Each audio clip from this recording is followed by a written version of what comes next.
श्रीमद् भागवत पुराण एकादश स्कंद में अथ चतुर्दशो अध्याय में भक्ति योग की महिमा तथा ध्यान विधि के वर्णन में उद्धव जी ने पूछा, श्री कृष्ण, ब्रह्मवादी महात्मा आत्म कल्याण के लिए अनेकों साधन बतलाते हैं। उनमें अपनी अपनी दृष्टि के अनुसार सभी श्रेष्ठ हैं अथवा किसी एक की प्रधानता है।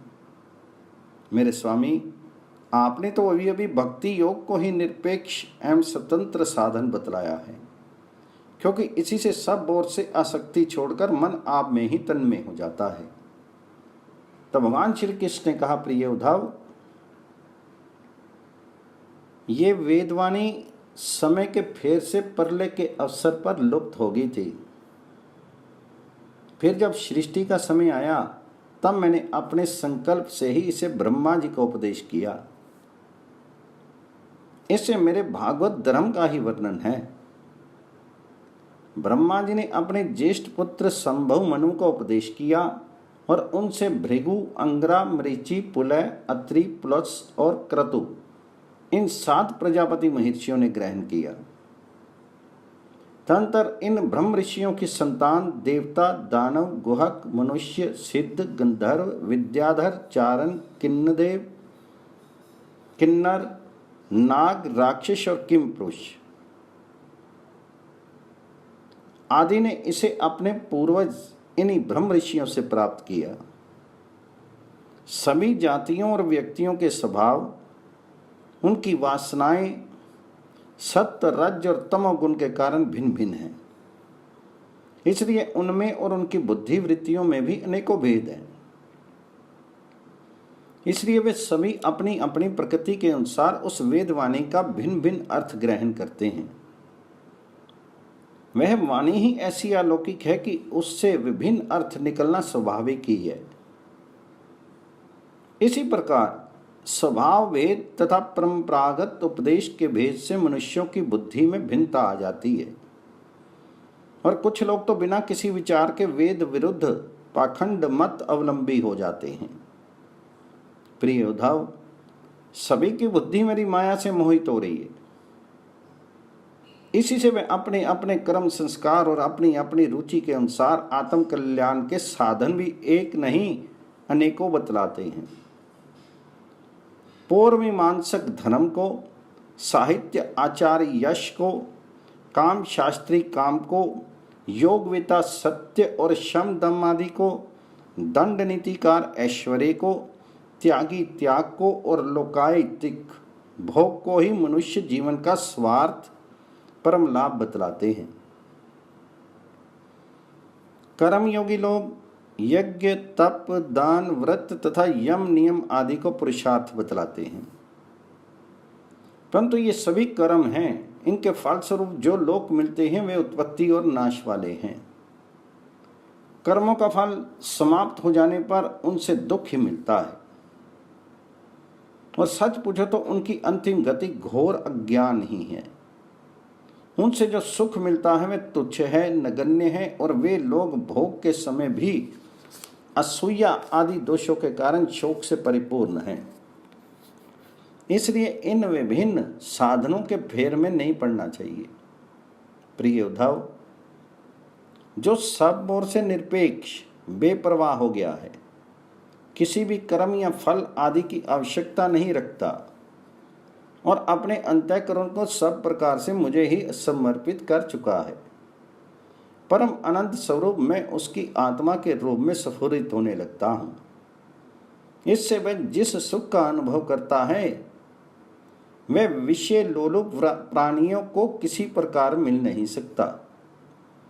जो सब प्रकार के संग्रह परिग्रह से रहित अकिंचन है, जो अपनी इंद्रियों पर विजय प्राप्त करके शांत और समदर्शी हो गया है, जो मेरी प्राप्ति से ही मेरे सानिध्य का अनुभव करके ही सदा सर्वदा पूर्ण संतोष का अनुभव करता है, उसके लिए आकाश का एक एक कोना आनंद से भरा हुआ है। जिसने अपने को मुझे सौंप दिया है वह मुझे छोड़कर ना तो ब्रह्मा का पद चाहता है और ना देवराज इंद्र का। उसके मन में ना तो सार्वभौम सम्राट बनने की इच्छा होती है, ना वह स्वर्ग से भी श्रेष्ठ रसातल का ही स्वामी होना चाहता है। वह योग की बड़ी बड़ी सिद्धियों और मोक्ष तक की अभिलाषा नहीं करता। उद्धव, मुझे तुम्हारे जैसे प्रेमी भक्त जितने प्रीतम हैं, उतने प्रिय मेरे पुत्र ब्रह्मा, आत्मा शंकर, सगे भाई बलराम जी, स्वयं अर्धांगिनी लक्ष्मी जी और मेरा अपना आत्मा भी नहीं है, जिसे किसी की अपेक्षा नहीं, जो जगत के चिंतन से सर्वथा उपरत होकर मेरे ही मनन चिंतन में तल्लीन रहता है और राग द्वेष न रखकर सबके प्रति समान दृष्टि रखता है। उस महात्मा के पीछे पीछे मैं निरंतर ये सोचकर घूमा करता हूं कि उसके चरणों की धूल उड़कर मेरे ऊपर पड़ जाए और मैं पवित्र हो जाऊं, जो सब प्रकार के संग्रह परिग्रह से रहित है, यहां तक कि शीर आदि में भी अहंता ममता नहीं रखते, जिनका चित्त मेरे ही प्रेम के रंग में रंग गया है, जो संसार की वासनाओं से शांत उपरत हो चुके हैं और जो अपनी महत्ता उदारता के कारण स्वभाव से ही समस्त प्राणियों के प्रति दया और प्रेम का भाव रखते हैं। किसी प्रकार की कामना जिनकी बुद्धि का स्पर्श नहीं कर पाती, उन्हें मेरे जिस परम आनंद स्वरूप का अनुभव होता है उसे और कोई नहीं जान सकता, क्योंकि वह परम आनंद तो केवल निरपेक्षता से ही प्राप्त होता है। उद्धव जी, मेरा जो भक्त अभी जितेंद्रिय नहीं हो सका है और संसार के विषय बार बार उसे बाधा पहुंचाते रहते हैं, अपनी ओर खींच दिया करते हैं, वह भी क्षण क्षण में बढ़ने वाली मेरी प्रगल्भ भक्ति के प्रभाव से प्रायः विषयों से पराजित नहीं होता। उद्धव, जैसे धधकती हुई आग लकड़ियों के बड़े ढेर को भी जलाकर खाक कर देती है, वैसे ही मेरी भक्ति भी समस्त पाप राशि को पूर्णता जला डालती है। उद्धव, योग साधन, ज्ञान विज्ञान, धर्म अनुष्ठान, जप पाठ और तप त्याग मुझे प्राप्त कराने में उतने समर्थ नहीं है जितनी दिनों दिन बढ़ने वाली अनन्य प्रेम में मेरी भक्ति। मैं संतों का प्रीतम आत्मा हूं, मेरा अनन्य श्रद्धा और अनन्य भक्ति से ही पकड़ में आता हूं। मुझे प्राप्त करने का ये एक ही उपाय है, मेरी अनन्य भक्ति उन लोगों को भी पवित्र जाति दोष से मुक्त कर देती है जो जन्म से ही चंडाल हैं। इसके विपरीत जो मेरी भक्ति से वंचित हैं, उनके चित्त को सत्य और दया से युक्त, धर्म और तपस्या से युक्त विद्या भी भली भांति पवित्र करने में असमर्थ है। जब तक सारा शीर पुलकित नहीं हो जाता, चित्त पिघलकर गद नहीं हो जाता, आनंद के आंसू आंखों से छलकने नहीं लगते और अंतरंग और बहिरंग भक्ति की बाढ़ में चित्त डूबने उतारने नहीं लगता, तब तक इसके शुद्ध होने की कोई संभावना नहीं है। जिसकी वाणी प्रेम से गदगद हो रही है, चित्त पिघलकर एक और बहता रहता है, एक क्षण के लिए भी रोने का तांता नहीं टूटता, परंतु जो कभी कभी खिलखिलाकर हंसने भी लगता है, कहीं लाज छोड़कर उस स्वर से गाने लगता है, कहीं नाचने लगता है। भैया उद्धव, मेरा वे भक्त न केवल अपने को बल्कि सारे संसार को पवित्र कर देता है। जैसे आग में तपाने पर सोना मैल छोड़ देता है, निखर जाता है और अपने असली शुद्ध रूप में स्थित हो जाता है, वैसे ही मेरे भक्ति योग के द्वारा आत्मा कर्म वासनाओं से मुक्त होकर मुझको ही प्राप्त हो जाता है, क्योंकि मैं ही उसका वास्तविक स्वरूप हूं। उद्धव जी, मेरी परम पावन लीला कथा के श्रवण कीर्तन से ज्यों ज्यों चित्त का मैल घुलता जाता है, त्यों त्यों उसे सूक्ष्म वस्तु के वास्तविक तत्व के दर्शन होने लगते हैं। जैसे अंजन के द्वारा नेत्रों का दोष मिटने पर उसमें सूक्ष्म वस्तुओं को देखने की शक्ति आने लगती है। जो पुरुष निरंतर विषय चिंतन किया करता है उसका चित्त विषयों में फंस जाता है, और जो मेरा स्मरण करता है उसका चित्त मुझ में तल्लीन हो जाता है। इसलिए उद्धव, तुम दूसरे साधनों और फलों का चिंतन छोड़ दो। अरे भाई, मेरे अतिरिक्त और कुछ है ही नहीं। जो कुछ जान पड़ता है वह ठीक वैसा ही है जैसे स्वप्न अथवा मनोरथ का राज्य। इसलिए मेरे चिंतन से तुम अपना चित्त शुद्ध कर लो और उसे पूरी तरह से एकाग्रता से मुझ में ही लगा दो। संयमी पुरुष स्त्रियों और उसके प्रेमियों का संग दूर से ही छोड़कर पवित्र एकांत स्थान में बैठकर बड़ी सावधानी से मेरा ही चिंतन करे। प्यारे उद्धव, स्त्रियों के संग से और स्त्री संगियों के लंपटों के संग से पुरुष को जैसा क्लेश और बंधन में पड़ना पड़ता है वैसा क्लेश और फसावट और किसी के भी संग से नहीं होती है। उद्धव जी ने पूछा, कमल नयन श्याम सुंदर, आप कृपा करके ये बतलाइए कि मुमुक्षु पुरुष आपका किस रूप से, किस प्रकार से और किस भाव से ध्यान करें। तब भगवान श्री कृष्ण ने कहा, प्रिय उद्धव, जो ना तो बहुत ऊंचा हो और ना बहुत नीचा हो, ऐसे आसन पर शीर को सीधा रखकर आराम से बैठ जाएं। हाथों को अपनी गोद में रख लें और दृष्टि अपनी नासिका के अग्रभाग पर जमावें। इसके बाद पूरक, कुंभक और रेचक तथा रेचक, कुंभक और पूरक, इन प्राणायामों के द्वारा नाड़ियों का शोधन करें। प्राणायाम का अभ्यास धीरे धीरे बढ़ाना चाहिए और उसके साथ साथ इंद्रियों को जीतने का भी अभ्यास करना चाहिए। हृदय में कमल नालगत पतले सूत के समान ओमकार का चिंतन करें।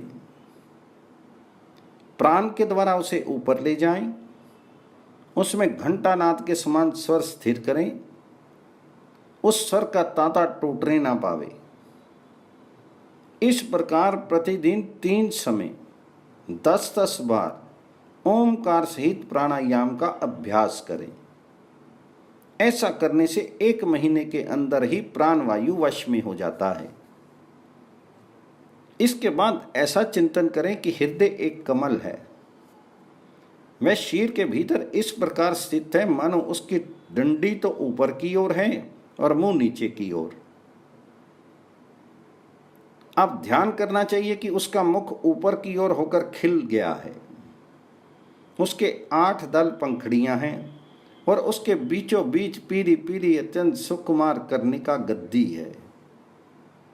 कर्णिका पर क्रमशः सूर्य, चंद्रमा और अग्नि का न्यास करना चाहिए। तंत्र अग्नि के अंदर मेरे इस रूप का स्मरण करना चाहिए। मेरा ये स्वरूप ध्यान के लिए बड़ा ही मंगलमय है। मेरे अवयवों की गठन बहुत ही सुडौल है, रोम रोम से शांति टपकती है। मुख कमल अत्यंत प्रफुल्लित और सुंदर है। घुटनों तक लंबी मनोहर 4 भुजाएं हैं। बड़ी ही सुंदर और मनोहर गर्दन है। मरकत मणि के समान सुस्निग्ध कपोल हैं। मुख पर मंद मंद मुस्कान की अनोखी छटा है। दोनों ओर के कान बराबर हैं और उनमें मकराकृत कुंडल झिलमिल झिलमिल कर रहे हैं। वर्षाकालीन मेघ के समान श्यामल शीर पर पीतांबर फहरा रहा है। श्री वत्स एवं लक्ष्मी जी का चिन्ह वक्षस्थल पर दाएं बाएं विराजमान है। हाथों में क्रमशः शंख, चक्र, गदा एवं पद्म धारण किए हुए हैं। गले में वनमाला लटक रही है। चरणों में नुपुर शोभा दे रहे हैं। गले में कौस्तुभमणि जगमगा रही है। अपने अपने स्थान पर चमचमाते हुए क्रीट, कंगन, करधनी और बाजूबंद शोभायमान हो रहे हैं। मेरा एक एक अंग अत्यंत सुंदर एवं हृदयहारी है। सुंदर मुख और प्यार भरी चितवन कृपा प्रसाद की वर्षा कर रही है। उद्धव, मेरे इस सुकुमार रूप का ध्यान करना चाहिए और अपने मन को एक एक अंग में लगाना चाहिए। बुद्धिमान पुरुष को चाहिए कि मन के द्वारा इंद्रियों को उनके विषयों से खींच ले और मन को बुद्धि रूप सारथी की सहायता से मुझ में लगा दे, चाहे मेरे किसी भी अंग में क्यों ना लगे। जब सारे शरीर का ध्यान होने लगे तब अपने चित्त को खींचकर एक स्थान में स्थिर करे और अन्य अंगों का चिंतन न करके केवल मंद मंद मुस्कान की छटा से युक्त मेरे मुख का ही ध्यान करे। जब चित्त मुखारविंद में ठहर जाए तब उसे वहां से हटाकर आकाश में स्थिर करे। तंत्र आकाश का चिंतन भी त्याग कर मेरे स्वरूप में आरूढ़ हो जाए और मेरे सिवा किसी भी वस्तु का चिंतन नहीं करे। जब इस प्रकार चित्त समाहित हो जाता है तब जैसे एक ज्योति दूसरी ज्योति से मिलकर एक हो जाती है, वैसे ही अपने में मुझे और मुझ सर्वात्मा में अपने को अनुभव करने लगता है। जो योगी इस प्रकार तीव्र ध्यान योग के द्वारा मुझ में ही अपने चित्त का संयम करता है, उसके चित्त में चित्त से वस्तु की अनेकता, तत्संबंधी ज्ञान और उसकी प्राप्ति के लिए होने वाले कर्मों का भ्रम शीघ्र ही निवृत्त हो जाता है। इति श्रीमद्भागवते महापुराणे पारमहंस्यां सीतायां एकादश स्कंधे चतुर्दशोऽध्याय।